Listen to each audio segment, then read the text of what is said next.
Утре сабота не очекува пријатен фудбалски викенд кој ќе го зачинат екипите од Истокот со надпреварите од 11-тото коло во втората македонска фудбалска лига.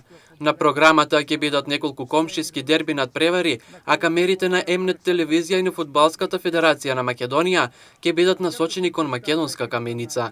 Надпреварот за обете екипи е од исклучително значење зашто сведочат и самите изјави на тренерите на домаќинот Каменица Саса Горан Здравков, кој по лошиот старт бара нагорна линија на формата на своите играчи. Па да бидам искрен, после целата ситуација во однос на ова со короната, мислам дека полека се средуваат нештата во фудбалската втора лига Исток, бидејќи фудбалерите влегоа од една голема пауза, која што и се одрази на почетокот од првенството. А јас искрено не сум задоволен од учинокот кој што до сега го имаме дадено во ова првенство и од самото тоа на која место се наоѓаме на табелата. Мислам дека мојата екипа има поголем квалитет, фудбалерите имаат квалитет кој што треба да го покажат во наредните надпревари кои следат сега во остатокот од првенството. Сакам да искористам оваа прилика, преку вашиот медиум да и честитам пласман на Европско првенство на нашите репрезентативци.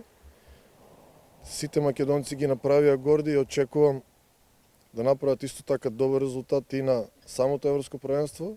И ова е доволно за нашата нација и се надевам дека во иднина ќе имаме уште вакви пласмани. Честито, дечки! Тренерот на Слога од Виница, Крсте Крстев, ќе биде задоволен од секој резултат освен пораз. Ние како дебитанти во втората лига, после 19 години, сигурно дека треба да бидеме задоволни од пласманот моментален на четврто место во втора лига и со освоени 13 бодови, но секако не се залажуваме дека работата е завршена и дека сме комотни и сигурни, бидејќи разликата меѓу нас како четврти и последниот е 7 бода разлика и логички еден кикс непланиран и едно изненадување од противникот веќе може многу лесно да се сменат позициите. Но во секој случај, пак ќе повторам, како дебитанти сигурно дека треба да бидеме задоволни и треба да настојуваме уште подобро да ја завршиме сезоната.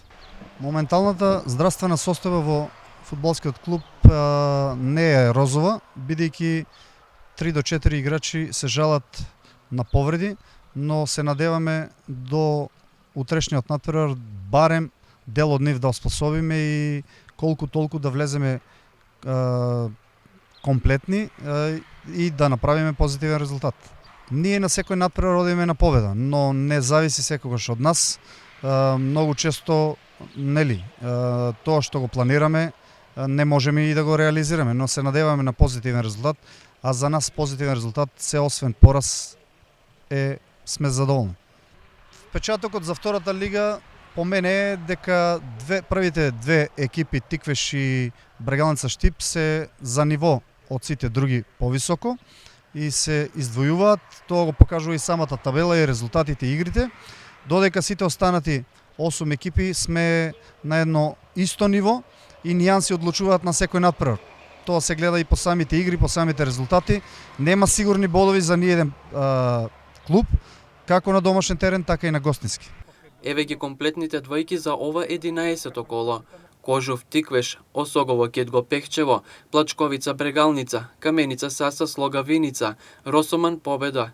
Сите надпревари ќе се одиграат во сабота 14 ноември со нов термин на почеток во 13 часот. Со напомена дека благодарејќи на добрата соработка на Фудбалската федерација на Македонија, Емнет телевизија ќе врши директен пренос од надпреварот во македонска Каменица, Каменица Саса Слога Виница.